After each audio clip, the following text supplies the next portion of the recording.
and welcome to Finance Conversations. This is the 51st episode of the Merging Life and Money Show, and I am delighted to be here today. For those of you who do not know me, I am your host, Marie-Jo César. I help professional women bridge the gap between life and money by teaching them the relevant skills and knowledge they need to take control of their money, manage their finances, and understand that they can live their best life with the money they have. Thank you for joining in today. So if you are watching the replay, make sure to type #replay in the chat and leave me some comments and questions. Welcome, welcome, and welcome. I come to you every Thursday live at 5 p.m. Pacific Standard Time to share valuable information about how to achieve financial wellness and live your life with means and meaning. Today, my special guest, Eric Dudley and I will be talking to you about 5 common mistakes people make with their finances and how to prevent them. Eric Dudley is an independent, experienced, holistic financial advisor whose specialties are retirement planning, investing solution, and life insurance. Eric is also the founder and president of Dudley Financial Group, and I must note that one of Dudley's Financial Group's main goals is to help their clients build their best tomorrow while protecting them today. So welcome, Eric, to the Merging Life and Money Show. And welcome, followers and listeners. Thank you for joining in today. So grab a pen and a notebook, as you might want to take some notes to discuss further with family members, friends, colleagues, etc. And because it is about sharing values that could benefit others. So remember, if you have any comments or questions, make sure to put them in the chat. And as you may know, the main objective of the Merging Life and Money Show and my why, my very strong why, is to empower as many women as I can with what I know about money and finance. So let us start. I will start by saying that you do not need to be rich to be smart with your money. Okay? The first thing we learn about money is that it's difficult to get a hold of. And when we have the money, it seems to disappear at the speed of light sometimes. So where does your money go? On bills, food, transportation, and the list goes on forever, it seems. So before you lose hope and think that you are the only one in that situation, Eric and I will address the 5 common mistakes most people make with their finances, and we will tell you how to avoid them. So we will be focusing on student loan debt, large auto loans, not investing early and not investing enough, career stagnation, and buying too much house, in that order. So I anticipate that today's show might go over our regular 30 minutes, okay? So, but it's an important one. Let me start with a few disclaimers. Everything said in the Merging Life and Money Show is for general, informational, and educational purposes only, and is not intended to constitute legal, tax, accounting, or investment advice, and should not be relied on for tax, legal, investment, or accounting advice. All right? So you should consult your own tax, legal, investment, or accounting advisor before engaging in any transactions whatsoever.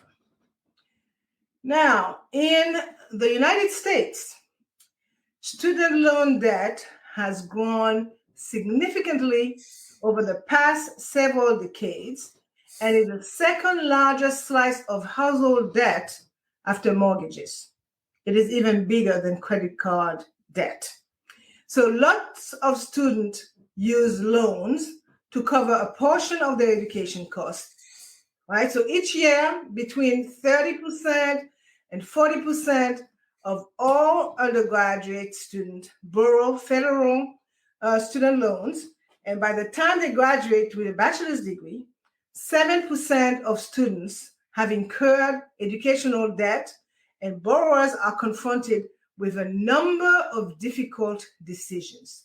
Okay, the matter seems to have worsened, and now the whole issue of student loan, as you may know, has become a political football, it seems.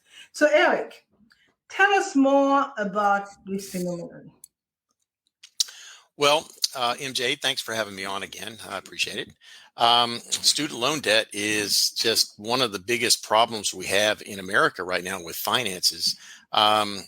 Right now, the average cost of sending a child to school in America is about $35,000 a year on average throughout the country. $35,000 a year. I mean, gosh, that has gone up over 6% in inflation per year over the last 30 years for student loan student tuition. That is a lot. It's more than twice as much as the regular inflation for everything else. So you can see why people would wind up having huge amounts of debt. The average graduate graduates with at least $39,000 in debt. The average. That's starting off already in a big hole. And whenever you're first starting off, you're not making top dollar. You're not in a position where you can have a lot of debt, or at least you shouldn't be. But unfortunately, that's where they are. And also, one of the bigger problems is that when people are going through school and going through college, they're not using enough foresight to think, what kind of return of investment am I getting whenever I'm going through college? They might be majoring in things that they love and have interest in. However, is there a history and is there some facts that prove, hey, when I graduate college, I'm going to be able to make enough money to where I can, justify this type of debt and be able to pay it off quickly. Many people don't do that, and they should be in majoring in majors that would have a better history of returning on investment. Well, thanks for that. And as I say all the time, you got many, many people graduating from college with a mortgage around their neck, but not a house. Right. Right. So tell me, do you have any idea whatsoever of what is the default rate among students right now? No, I don't actually. I don't have that default rate, but I can tell you this: it's pretty high, and you can tell by the political climate that there is in Washington, with all of these lobbyists who are trying to get it to where you're able to pay off the government getting to pay off all of the student loan debt. It's a very powerful lobby, and that's the reason why politicians are flocking to be able to say, "Oh yeah, we're going to pay it off for them," because there's so many people that know that they will never pay off their loan. This will be a loan that they'll pay until the day they die because they just don't have the money to pay it. Right. That's a sad situation. I could tell you that much. To engage in some studies, hoping that this will lend you your dream job, because that's what you are told by your parents, right? You better be educated in order to land a job that would allow you to have a reasonable standard of living. But as we could see, there is more to the story, right? So let's talk about auto loans now. I should say large auto loans. So I would say that despite the pandemic, people continued to purchase and borrow. And according to the Federal Reserve Bank of New York latest quarterly report on household debt and credit, Americans currently owe in excess of 1.6 trillion in vehicle loan debt alone. Okay, so this means that auto loan debt is roughly double what it was only probably 10 years ago, and it has increased virtually every quarter since 2010. So as a result, auto loan debt is a third largest category of American household debt after mortgages and student loan. So the question is, can those car buyers afford to buy a car? Okay, so what I found is that more often than not, some people truly should not be adding to their debt. But as the saying goes, there is a sucker born every minute, right? So they will find a financial institution willing to lend them some money that they cannot really afford to borrow. So, Eric, how can we explain this auto loan debt situation? Well, I think it's a cultural thing in our society where people want what they want when they want it. They are not willing to wait, not willing to work hard now to get what you want in the future. They just want it now, and unfortunately, what that means is that they graduate from college and they decide, well, I deserve to have a car that is really a status symbol. So they wind up going out and getting the BMW or the C-Class Mercedes instead of something just reliable. And they wind up with just outrageous payments. Right now, on average in the United States, the average car payment for a new car is $563 a month. And the length is 70 months. So almost 6 years at over $550 a month. That is a lot of money for most people. And but why are they getting cars like that? I mean, certainly you can find cars that are cheaper than that will get you from point A to point B. But it is, I believe, a cultural thing where they feel like they kind of deserve that type of car, and that they wouldn't be seen in another car that maybe wouldn't be that high caliber. And so that's a real problem. Yeah, it's all about the whole status symbol and want it to be like the neighbor, right? Want it to be like the Joneses. And I did my show last week was about baby boomers, and I talked about the two generation within the baby boomer generation. So you have the old one, the first 10 years, and you got the second 10 years. And in fact, they are called Generation Jones, because that's what this whole wanting to be like the Joneses comes from, because they feel that they work hard. They see their neighbor with the 2-car garage, the Beamer, and the Benz, and they're working hard, so I can have that too, right? So they go and get themselves in debt just to be like Mr. Jones next door. Anyway, over to the third most common mistake that you identify, which is investing early enough and not investing enough. So I read somewhere that more than 3/4 of Americans feel bad not investing early enough, right? So when it comes to investing, I like to say that a young person is in a favorable position because the age of an investor has a lot to do with the amount of risk he or she can handle, right? So a young investor can maximize earning by taking on greater risks. That's a known factor, right? This is because if a young investor loses money, he or she has a time to recoup the loss through income generation. And for some, this may appear to be a reason for a young investor to bet on high return investment, but this is not the case, right? So rather than engaging in extremely what I would call speculative transaction, a young person should seek a firm that have a larger risk but provide a bigger upside potential over time, right? So Eric, tell us about the downside of starting to invest late and not investing enough. Well, compounding interest is a powerful, powerful thing. Albert Einstein was quoted as saying that compounding interest is the most powerful force in the universe. So, and he knew a lot about powerful forces in the universe. So Yeah, of course. he wasn't kidding about that. It's amazing. But one of the things that compounding interest needs is time. You have to have time to do it and to do it right. Okay, to see the power. Okay, you start looking at compounding interest over a 5-year period, it doesn't seem like much. 10 years, not so much. 15, it starts to look better. 20, even better. 30, wow. And then 40, oh my gosh, I can't believe I have so much money. Just to give you an example, just going back to what we were talking about with the auto loans.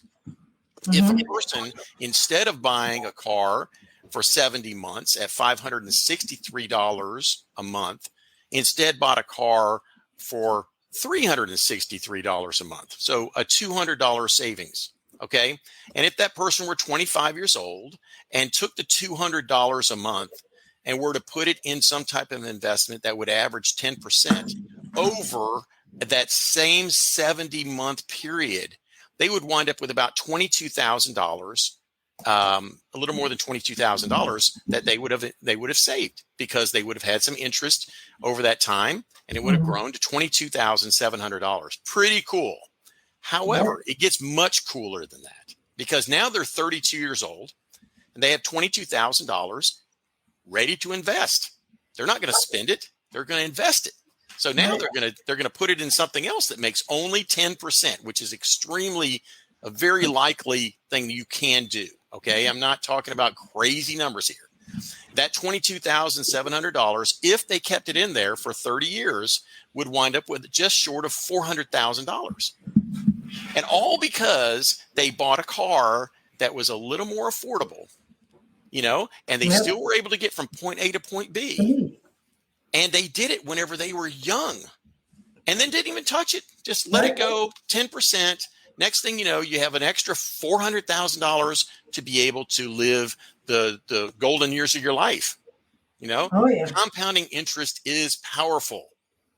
It is indeed. It is indeed. If you don't use it, there's no way you can keep up with inflation. Okay, because if you just let it sit in a bank somewhere, then inflation will eat you up. Right now, inflation is at 7.4%. That means that in 10 years, the money that you have in the bank, whatever it is, will be virtually worthless, because if you haven't, if it's not making 7.4%, it's going to be devalued for sure. Absolutely. And if it's making 1%, well, it's going to be really devalued. So, you really got to take advantage of it. And you got to take advantage of it fast. The key to it is get started early. Take 15 to 20% of your net pay, or gross pay, of course, if you're doing it, avoiding taxes by doing it. Okay, but 15 to 20% for the entire time that you work. If you can do that, you will not have a problem. You will wind up having a great retirement, and you've done a great job and so far ahead of the game. It's amazing. So, well, great. That's excellent advice there, because I could tell you, people cannot relate, and everybody wants things right away. Unfortunately, in the matter of money, time is your best ally. And of course, everybody who works wants to retire one day, and you just don't decide to retire today for tomorrow, because so you have to plan accordingly. And definitely the power of compounding interest is really unreal. Yeah. I mean, think about it like this. You might be retired for a quarter of your life. Okay. If you're retired for 22, 23 years, that will be a quarter of your life that you don't have to work. If you'll take half of your life, which is about 40 years, and work hard and save diligently, 15 to 20%, you could have a quarter of your life just enjoying the fruits of your labor. I got a friend of mine who says it. I love his saying. He says, anytime you get a paycheck, pay yourself Your first. first. Okay. Yeah. That way you put your money away, you've paid yourself, then you pay the rest of your bills. Okay. That's Do that, uh, you'll be a happy person. I'm telling you, and what's worrying as well is the fact that with all the advancement in the medical field and all that, some people find themselves in retirement longer than they ever worked. Yeah. Hey, let me tell you, I was on the phone just today with a 70-year-old woman who's telling me, Eric, I can't see myself living to be 90. I can't see it. And I said, are you kidding? You're 70 years old. You take no medication. You're in great shape. You exercise all the time. You have no history of any medical problems. Why don't you think you would live to be 90? Even your mom lived to be, she told me her mom lived to be 92. I'm like, how can you not see that you'd possibly get to 90? I mean, just don't walk she in knows front of a something that bus. you don't know. Yeah, I mean, I know nobody ever thinks. I didn't think I'd make it to my mid 50s. Okay, but I did. Here I am, and you better plan for it because you're a baby. You're a baby, Eric.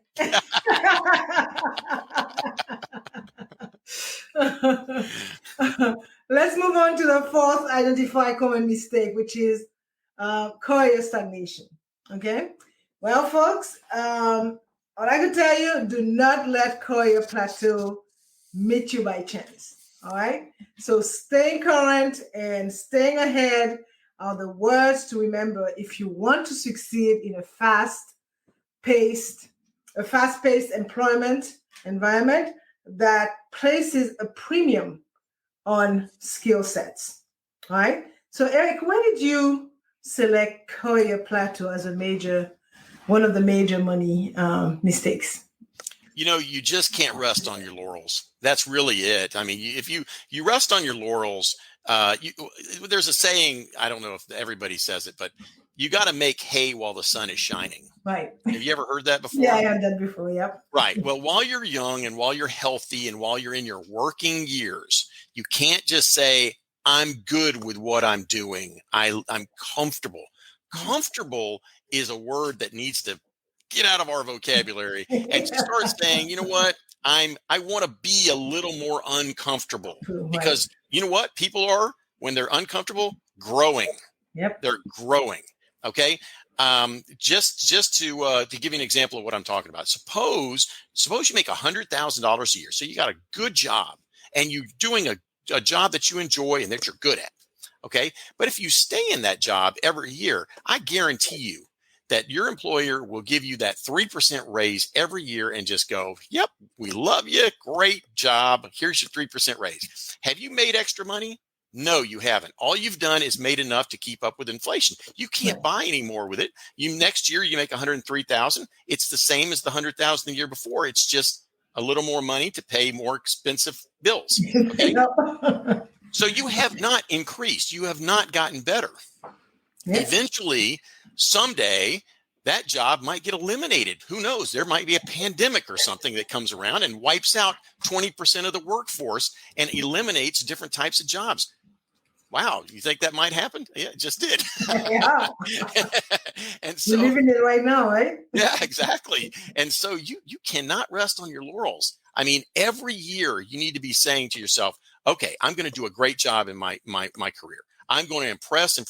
And you know what? I'm going to learn. And every 3 years, start looking in your own. If you're in a company, start looking at your company, but don't just limit it to that.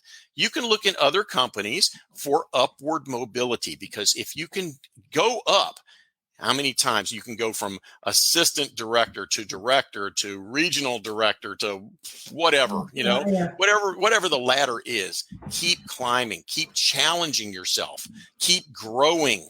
You'll be happier because of it. Because if you're complacent, you'll wind up finding reasons to not be happy. Just grow and keep on doing it. And in the long run, you're going to be really happy you did, because you're going to make a lot more money. And of course, there's going to be so many more people who are looking at you like, wow, you got some serious skills. I want to employ you, right. Or I want to pay you to come over here because we can't find anybody like you. Because frankly, there's not a lot of people who are going to do what I just said. Right. Well, you know what? Some people are just comfortable. They don't have as much ambition, and a lot of those people are those who are limiting themselves, thinking that they reached the top of whatever, and it's no, they cannot go any further. I beg to differ. I beg to differ totally. But that is great advice, and gone the days where you had a pension and you have a you're solidly implanted in your company. Those days are gone, and guess what? They're not coming back. That's So right. so you have to look out for yourself, and if it's a if you will live longer because of the advancement that I mentioned, and the fact that people are having healthier lifestyles as well. So but you want to live longer, but you want to have enough money to take you there. But Mhm. if you stay and stagnate and plateau in a job forever, well, that retirement is not going to be as great as you thought it could be, right? Right. Yeah. Right.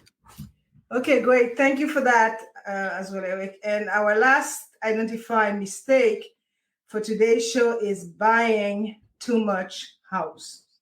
So owning an excessive amount of real estate is one of the most prevalent financial concerns confronting Americans today. And by owning, I mean currently owning, right? In other words, obtaining a mortgage for a home that you cannot afford. This is a grave issue. And in this case, if you're in that situation, you must handle it immediately. So, Eric, help me here. What kind of issues may too much home create? Oh, well, this one is just like the earlier one about buying too much car, except Mhm. it's like it's on steroids. I mean, Right. it's way worse because you're talking about something that costs what 30 times as much as a car. So let's just give just an example. Suppose you could afford $1,500 and you say a month for a mortgage and interest and tax and insurance and stuff. So $1,500 a month, and then hey, wow, look at this. These interest rates are so low. They're so low. Wow, we could actually, instead of buying a house that's 2,000 square feet, we can now buy a house that's 3,000 square feet. Okay, man, we just got a humongous house for $1,500 a month. And you think, well, that's fine. That's no problem because I'm paying the same amount. But are you? Because you didn't consider the utilities. The utilities are going to be much higher in a much bigger house. The amount of maintenance that you're going to have to do on that house, painting it will be more expensive. Whenever you change the carpets, which you will have to change the carpets, more expensive. Cleaning it will be much harder. Okay. Whenever you replace air conditioners, there might be two of them instead of one of them. There's always so many more bills that you're going to have to pay because you bought a bigger house than you needed. Also, just furnishing it, unless you just plan on having 1,000 square feet just with nothing in it, you're going to wind up having to spend a whole lot more money for it in the long run. So why get a house that's too big? Why get a house? Instead, you could have said, hey, look, these interest rates are low. I mean, what I could do instead is just get the 2,000 square foot house, and instead of paying 1,500, pay 1,100.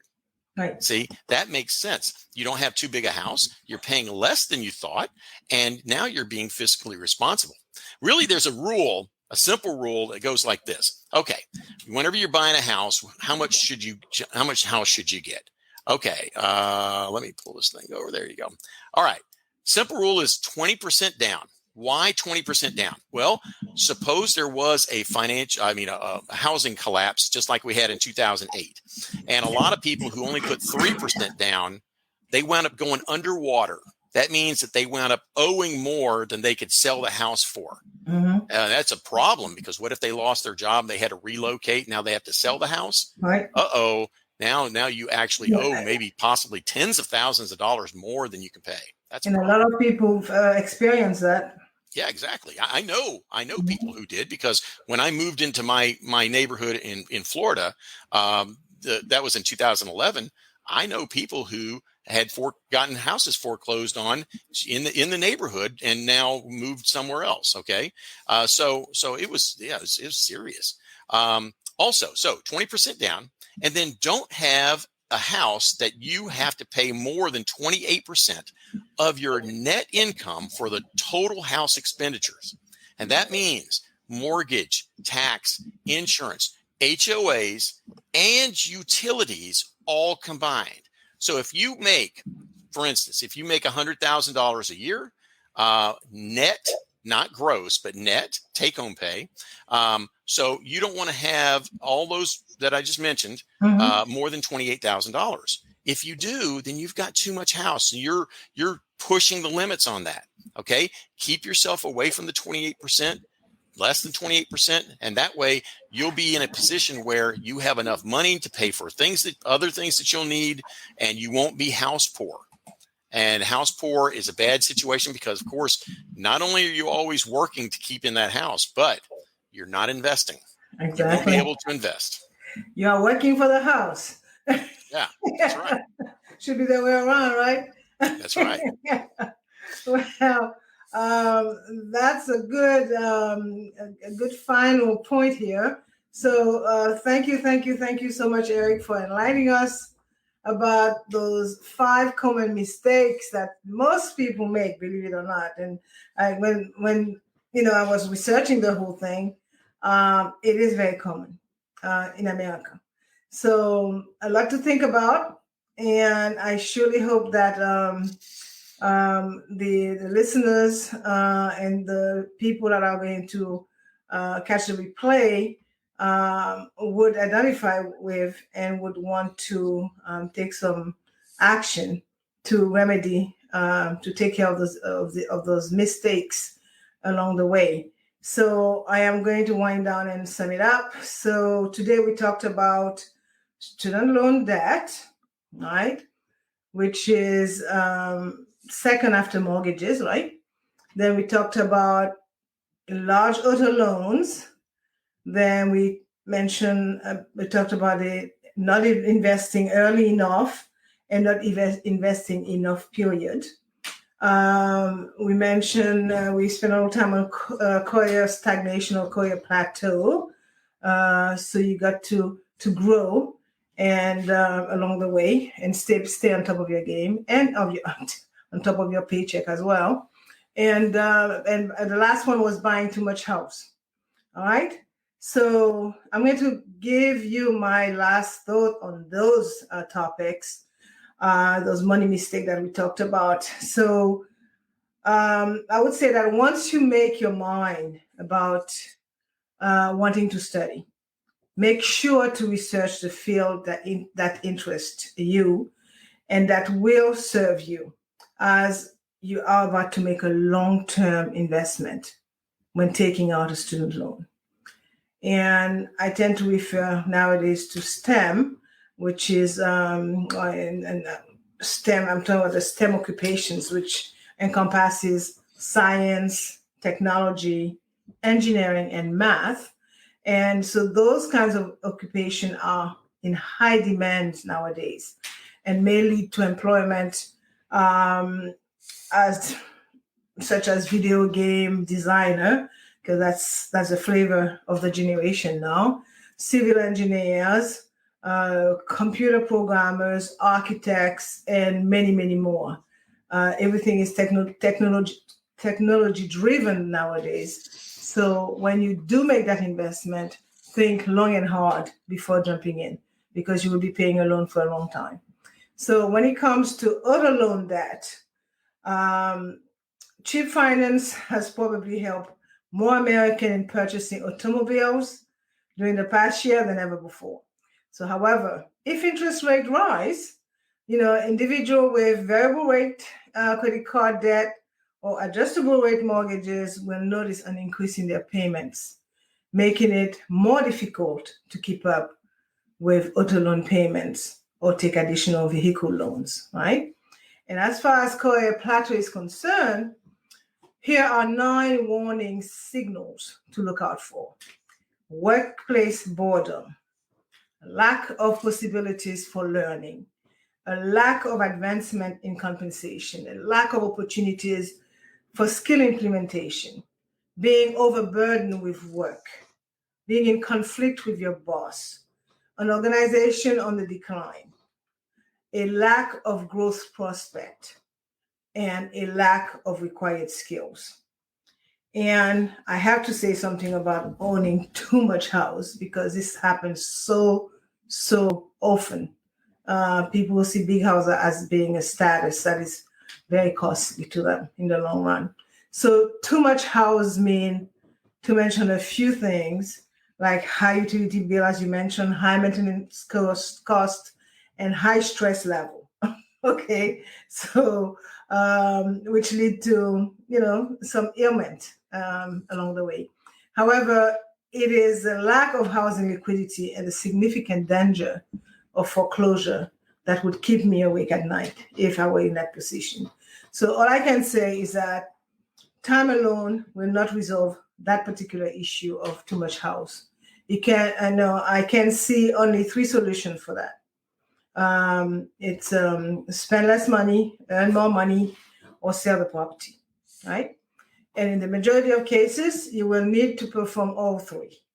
So avoid embarrassment, empower yourself. You are on the verge of regaining control of your out of control financial situation. And do not forget that we are here to assist you. So this brings us to the end of today's Merging Life and Money episode. Sorry for the extra time. I have run over by at least 7 minutes. And before I forget, Eric, tell the audience how they can contact you should they want or need to. And I think I have a banner for you, but in the meantime, let me check you here. Sure. Okay. Is that well? I mean, yeah. the best way is just through my website, DudleyFinancialGroup.com, or you could go on LinkedIn and just look up Eric Dudley, and you should be able to find me. I'm in Florida, financial advisor. Okay, great. I hope that you have enjoyed today's show.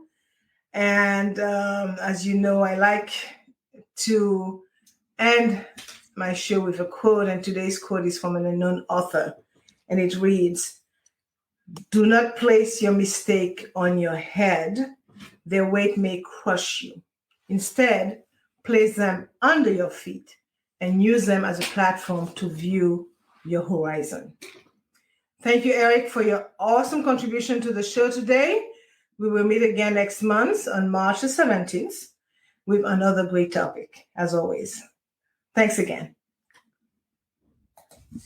For more information about how to achieve financial wellness from the inside out and live a purposeful life with the money you have, join me next week, Thursday at 5 p.m. Pacific Standard Time, 6 p.m. Mountain Time, 8 p.m. Eastern Time, 9 p.m. Atlantic Time for my Bermudian pips, and 10 a.m. Friday, Brisbane, Australia time for my Australian friends. Thank you for being here today on the Merging Life and Money Show. I am your host, Marie-Jo César. I will be back again next week. Until then, continue merging life and money. Bye for now.